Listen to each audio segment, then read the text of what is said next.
David Brinkley is off tonight. I'm Chet Huntley, NBC News, New York.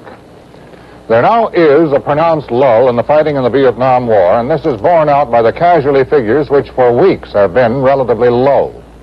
American casualties last week, 173 killed and 818 wounded, were the lowest for any week this year. The South Vietnamese lost 243 men, and enemy dead were said to be 1,642. But such indications have not convinced the United States that an end to the bombing of North Vietnam is justified. Today, at a news conference, Defense Secretary Clark Clifford said he is looking for something more. Obviously, what I would regard as a clear signal would be the kind of signal that would be so easy for them to give. All they have to do is get word to us that they have reduced the level of combat, and that they will continue to reduce the level of combat, and that constitutes a de-escalatory step, and that we could then get on with substantive negotiations in Paris. This is obviously the simplest way. If they would do it indirectly instead of directly, I suppose that a further diminution of the level of the combat substantially below this for a lengthy period of time, with some word even through third parties that this constituted a recognition on their part of the need to get on with the Paris talks, could do it. As far as our intelligence is concerned, we find a number of similarities in the period preceding the Tet offensive and preceding the May offensive. We have no alternative, obviously, but to proceed on the assumption that there will be a third enemy offensive. The only significant action in the war today was 3 small battles near the demilitarized zone. At least 40 North Vietnamese were killed near Camp Carroll and Khe Sanh. United States Marine casualties were not given. The Huntley-Brinkley Report is produced by NBC News and brought to you in color by Super Shine Aero Wax, the floor wax that gives you wall-to-wall plastic shine, wall-to-wall plastic protection. Look out! Here it comes! Wow! What's happening? It's Super Shine Aero Wax. Rolls on wall-to-wall plastic shine. It's beautiful, but will it last? You bet. Aero Wax has so much plastic, it gives you wall-to-wall protection, too. I may not have to wax again for weeks. For weeks? With my active family, it's the only wax. Super Shine Aero Wax for wall-to-wall plastic shine, wall-to-wall plastic protection. Now, the fastest relief known for bronchial asthma attacks can restore free breathing in as little as 15 seconds. It's new Primatene Mist. Used as directed, Primatene Mist instantly delivers medication deep into congested lungs, opens breathing passages, relaxes bronchial spasms, so asthma attack is relieved fast. Get new Primatene Mist. Restores free breathing in as little as 15 seconds. Governor Harold Hughes of Iowa today released his 46 delegate votes for the Democratic Convention. He said that if favorite sons drop out, it will speed up the convention. It's not known how the Iowa delegates will now vote. A spokesman for the Credentials Committee said today there will be a record number of challenges to delegates and alternates. Here is a report from contributing editor John Chancellor.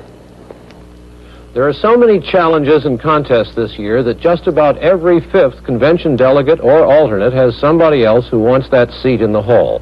Nothing this size has faced the Credentials Committee ever before. A committee spokesman, Walter Posen, had this to say about it this afternoon. You'll see that there are almost 1,000 delegates and alternate delegates being challenged or contested in this convention. Someone suggested to me, and it's not a point well taken, but someone suggested that all people who are challenged, or all slates that are contested, not be permitted to be on the temporary roll. What this would mean, essentially, is that there wouldn't be a quorum at the convention. So this gives you some idea of the parameters or the general frame of reference here, so it's no small matter. That won't happen. The convention will meet with a quorum, but there's likely to be blood all over the credential committee room floor before the convention finally assembles. Posen also raised the possibility that some states might end up with no representation at all, and that the convention might find itself assembled under the banners of 48 or 49 states. Presumably, this might happen in southern states where all the available Democrats are for George Wallace. There are 17 major challenges or contests which could affect delegates from 23 states. It is fiendishly complicated. Alabama alone has 3 separate challenges. Challenges come from unhappy McCarthy supporters who say they don't have as many delegates as they deserve, and from Negro and Puerto Rican groups who say there are not enough Negro and Puerto Rican delegates. The party loyalty oath is again an issue. All of these challenges have to be settled by a week from Monday. It won't be easy. As somebody said today, Democrats fight a lot, but this is ridiculous. Vice President Humphrey today denied that President Johnson is controlling convention plans. In fact, said Humphrey, the president is neutral and he would welcome a little less neutrality. Senator McCarthy put out a list of the kind of cabinet members he would appoint. It included Senator Fulbright as Secretary of State, John Gardner as Defense Secretary, Governor Rockefeller as Head of Urban Affairs, and the widow of Martin Luther King as UN Ambassador. Senator McGovern was quoted in New Jersey as saying he would reluctantly accept a vice presidential nomination. But at the National Press Club in Washington today, he said he would not. Here is a report on the McGovern campaign from NBC News correspondent David Barrington. This was the first time that Senator McGovern had been asked to talk to the National Press Club. A week ago, reporters weren't concerned about his views, but now what he says is news. McGovern outlined a strong program for reconciling city and suburb, plans for dispersing the ghetto, moving Negroes into the suburbs, with this about law and order. What disturbs me about the kind of empty-headed cries that one hears in some quarters for law and order is that phrase has an undertone of racism to it. And if we simply mean by restoring law and order more armored police cars and more rapid-fire machine guns and a tougher approach to people in despair and desperation in the ghettos of this country, then we're going to invite the very opposite of law and order. The senator's views are not always popular, and he's perhaps best known in Washington for his courage to speak out. He was against the Vietnam War 5 years ago when he stood alone. Millions of Americans had probably never heard of him until he announced last week, but Robert Kennedy described him as the only decent man in the Senate. The son of a fundamentalist Methodist preacher, a professor of history, Senator McGovern is now emerging after 10 years in Congress as a new liberal force in his own right. McGovern has long been identified with Robert Kennedy, and he seeks the votes of dissatisfied Kennedy delegates. Young people especially have responded here at the dedication of his New York headquarters. I believe what Ken Frank has said, if you'll excuse my immodesty, that if I can make it in Chicago, I can become the best candidate for president and the best president. Going to Chicago! Going to Chicago! Senator McGovern is serious about his candidacy, even though much of the old Kennedy leadership was against it. They think he waited too long. McGovern tends to agree, but he still thinks he has a chance in a deadlocked convention.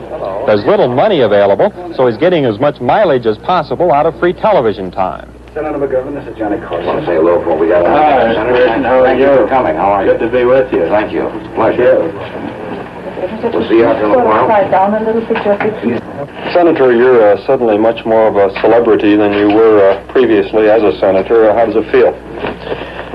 Well, I think a person that takes the step I did last Saturday takes on a new feeling of responsibility. It's an awesome task to seek the presidency of the United States, and particularly when you've only got 2 days or two weeks to go for the nomination. The senator's campaign has run almost entirely out of his Senate office, what campaign there is, but his main hope, he says, is the telephone, and most of his time is spent calling delegates or those who influence them. McGovern permitted filming of some of the calls, including one to Connecticut Senator Abe Ribicoff. I agree, and I think it'd be very helpful. Well, Abe, as you know, my interest was twofold. First of all, to play the long shot that I might get the nomination, and secondly, to press for a better platform. And I don't see how you can lose on that kind of an approach. Would you anticipate that Ted Kennedy will endorse anybody at the convention, or do you think he may just stay out of it? But you think I've got a chance to get it? And your advice would be not to ask for it directly, but to open the door. The senator's attitude basically is that he's got nothing to lose. Whatever happens, he's already increased pressure for an anti-war platform in Chicago. He's gained national attention, which can't hurt him in South Dakota, where he's up for re-election. And perhaps most important, people are now listening to what he has to say. David Burrington, NBC News, Washington.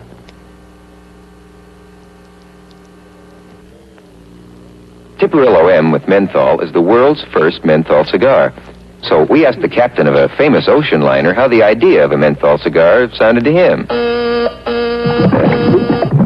Then we asked a building contractor what he thought of a menthol cigar. Then a weather forecaster what he thought. Then we asked a whole city what it thought of a menthol cigar. Then we got smart. Didn't mention menthol. Would you try this new, would you just try it? Do you like it? Yeah, it's great. Tastes cool? Yeah? It's great. Good. Why'd you say it was again? Well, I guess we'll say it's the great taste that sounds terrible. Tipperillo M with menthol. Senator Strom Thurmond said today that in campaigning for the Republican ticket in the Deep South, he will stress Spiro Agnew's tough stand on law and order. And he denied that Richard Nixon had sold out to Southern Republicans in picking Agnew to run with him. The Republican vice presidential candidate returned to Maryland last night after campaigning for votes in California. NBC News correspondent Don Oliver reports. Governor Agnew received something of a hero's welcome on his return to his home state as the Republican vice presidential nominee. The crowd at Baltimore's Friendship Airport was not large, but for the most part it was enthusiastic and proud of its governor. There were only a few Negroes, most of them there to protest cuts in state medical aid to the poor. Agnew admitted the nation has problems, but he told the crowd that tearing it down will not solve them. This campaign is based on a desire, I think, of the American people to return to moderation, that the solutions that are offered by the Republican Party this year and by Dick Nixon represent a return to the traditional principles of this country. Later, in a news conference, Agnew was called on to answer charges that he is a racist and is on the ticket to appeal to a white backlash vote. I have done more to recognize our Negro citizens than any other person in this office. I've appointed judges, school board members, equalized draft board representation, put Negroes on my personal staff, among my personal secretaries, and I have recognized that the Negro community of Baltimore is entitled to representation. I don't think there's any question that the great majority of the thinking people in the Negro community will reject and repudiate these scurrilous attacks on my personal background because they know what my record is. The Maryland governor said he will speak out for civil rights and against violence and sees no inconsistency in that position. Don Oliver, NBC News, reporting. The chairman of the House and Senate Republican campaign committees today told Richard Nixon in San Diego that they believe the party will gain control of the House and pick up about 12 Senate seats in the November election. Nixon also conferred with his advisory council on crime and law enforcement. Later, newsmen questioned one of them, J. Earl Deering, prosecuting attorney of Louisville, about Spiro Agnew's position on civil rights. I know very little about Mr. Agnew. I followed his campaign when he was running for governor of Maryland on the open housing issue, and at that time, of course, I was glad that he won over his opponent, Mahoney. But since that time, I understand that after the riots occurred in Baltimore, that he apparently had a change of heart or attitude towards dealing with the Negro problem. But, and of course, he has unfortunately made statements that have damaged his image immensely in the Negro community. I only hope that if he's going to run for vice president, of course, which he is a nominee, that he will do something between now and the time of the election to prove to the American Negro as well as to all other Americans that he is interested in solving the various social problems that beset Negroes in the ghetto. And I hope that he proves that he's sincere in that regard. What did he do? Does this election worry you as a Negro? Beg your pardon? Does this election worry you as a Negro? Well, it probably would. But I think that between now and the election, I hope that he does something to improve his image. What did he... Been a rough week. You've been waiting all week for this weekend. But there's a fly in the oatmeal, a headache, the painful kind that makes you feel tense.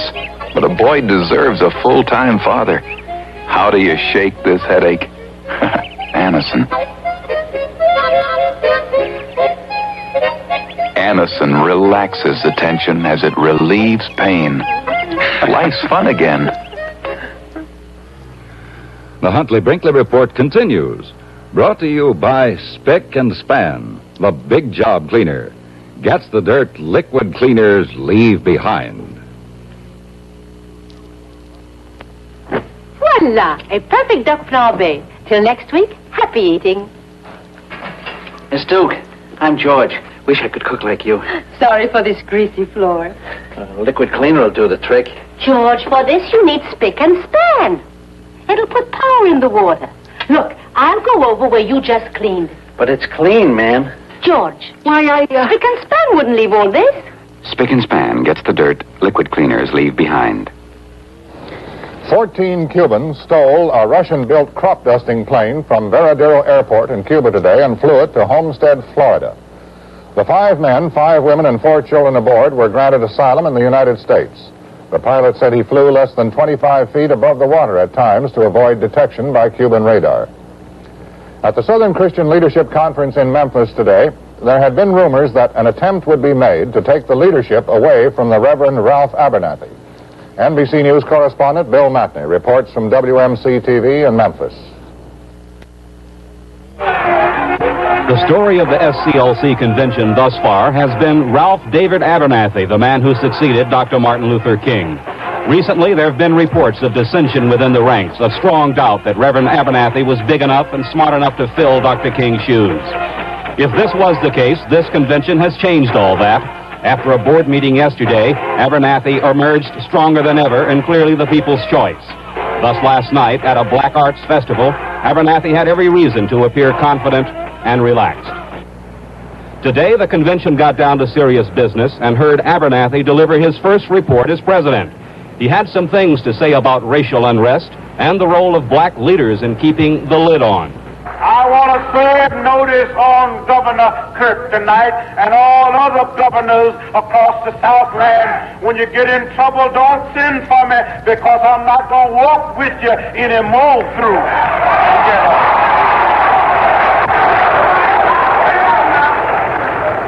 We know that violence is not the way, and we will not turn to violence. But do not expect us to be your babysitters, America. If you want to put an end to violence in this country, then give jobs to the jobless and feed the hunger in the land. Abernathy also had a warning for presidential candidates, especially Richard Nixon, George Wallace, and Vice President Hubert Humphrey. I want to tell Dick and I want to tell George, as they compete for the vote in the South, you've got to deal with the black man, because we have registered and we have doubled and tripled the number of voters in the South, and you will have to come by Ralph Abernathy and others if you want that vote.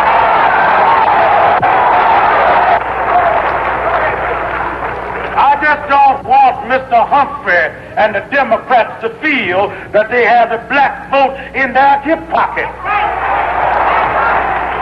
Because we are not going to be in anybody's pocket unless a candidate is offered who is free to serve the needs of the people. Then it may be that as black people, we will have to have a blackout on the presidential election. Despite the hard line of his speech, Abernathy emphasized that SCLC will remain nonviolent in its approach and will continue its fight for racial brotherhood. Bill Matney, NBC News in Memphis, Tennessee. Mayor John Lindsay of New York City is known nationally for his feeling that civil disorders can best be met with restraint on the part of police. So far in his administration, events have proved him correct. There have been no major civil disorders in New York. But most of the city's policemen feel that they have been forced to pay the price for Lindsay's success, and the price has gone too high. Policemen said that this demonstration at City Hall by young people denied summer jobs because of a cutback in poverty funds got out of hand because several of Lindsay's aides kept policemen at the scene from taking any action against the demonstrators until it was too late.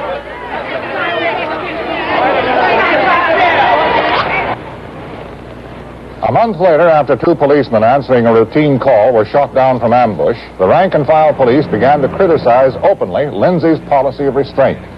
In Brooklyn, where the ambush took place, patrolmen in one precinct formed an organization to get the police more power. After one meeting, a spokesman outlined the police complaints. We feel that the police and law-abiding citizens of this community have been abandoned.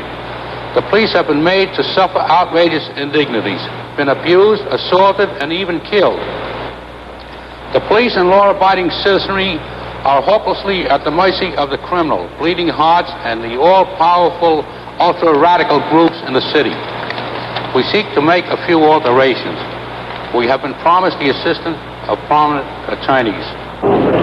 The Policemen's Union, the Patrolmen's Benevolent Association, joined the protest against the Lindsay administration. Its leaders demanded the right to do their jobs without interference. Despite the policy of restraint, despite all of the efforts at temperance, with which I have no quarrel, if it had produced productive results, we find for the first time that police officers are being ambushed, that the law is being taken into individual hands all over the city of New York, that there is a total breakdown of respect for what must be maintained in an orderly society. And it has got to be reversed.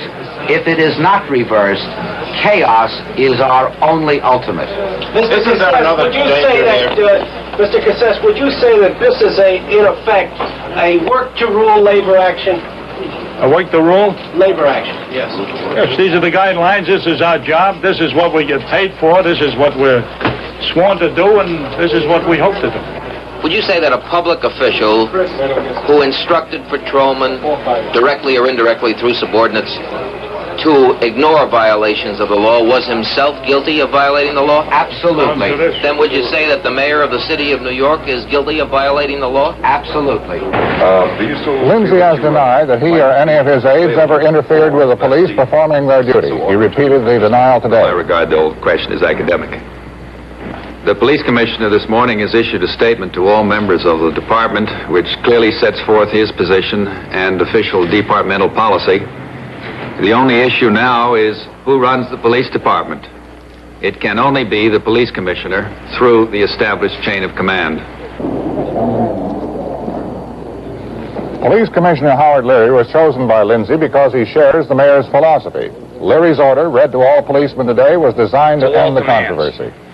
The members of the police department are charged with the duty of enforcing the law and maintaining order.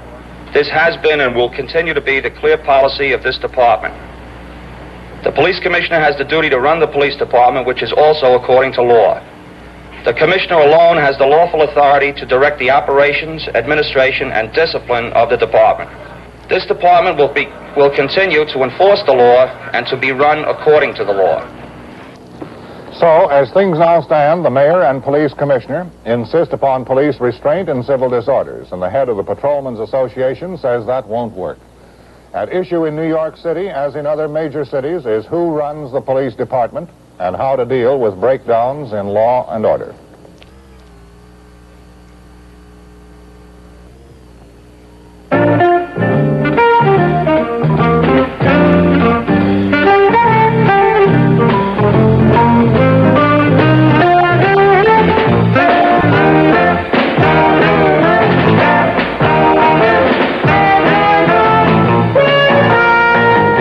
Just about had it with the kids.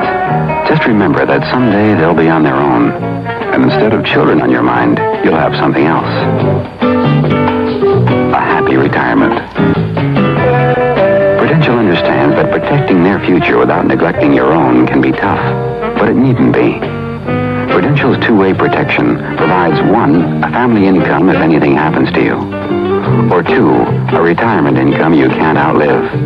Your Prudential man will show you how comfortably you can protect 2 kinds of futures with 1 kind of insurance. Need we say, Prudential understands. President Johnson's physical condition has not changed significantly since 1966, the Texas White House said today. This includes the diverticulosis, which has affected the president for 8 years. The Federal Reserve Board today approved a reduction in the discount rate to 5 1/4%. Prices fell today on the New York Stock Exchange. The Dow Jones Industrial Average lost more than 5 points, while the value of an average share of common stock went down 20 cents. And finally, there is almost definitive proof now that President Johnson has no intention of running again. Mrs. Johnson has started to move things out of the White House. Some books here, some art objects there, and she's shipping them off to the ranch every time a courier airplane flies down to Texas. All the awards, gifts, plaques, and mementos of one kind or another, which have piled up over the years, are going to the LBJ Library being built at the University of Texas in Austin. So much for that. But one of the reasons Mrs. Johnson has been so forehanded is a piece of advice she got soon after her husband announced on March 31st that he would not run again. It came from a former White House tenant, Mrs. Harry Truman. Mrs. Truman told Mrs. Johnson, "Don't believe anything you hear. Plan ahead. Moving is not as easy as you think, so start planning ahead." And Mrs. Johnson did. Good night for NBC News. That is my position. Any questions? Yes. Mr. Mayor. Larry. Can you clarify? Larry, what is it? I only have one. One what? Cavity. Mr. Mayor, is that a significant improvement? Very. What do you attribute it to, Mr. Mayor? Well, Dad, Mom changed the crest, remember? That's right. Crest. Can you substantiate that, sir? Put it this way. We've tried a lot of toothpaste, but Crest, best checkup ever. Sir, do they all have stannous fluoride? Well, let's set the record straight. Crest is the only one of the 5 front runners with stannous fluoride, and you can't buy a better cavity fighter. The other 4, are they recognized by the American Dental Association? No, only Crest. Larry, which crest flavor do you prefer, regular or mint? Both. A real politician, this one. Have checkups, watch treats, and brush after eating with Crest.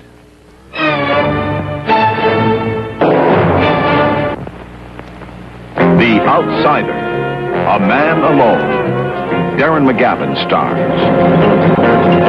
Premiering Wednesday during television's biggest week.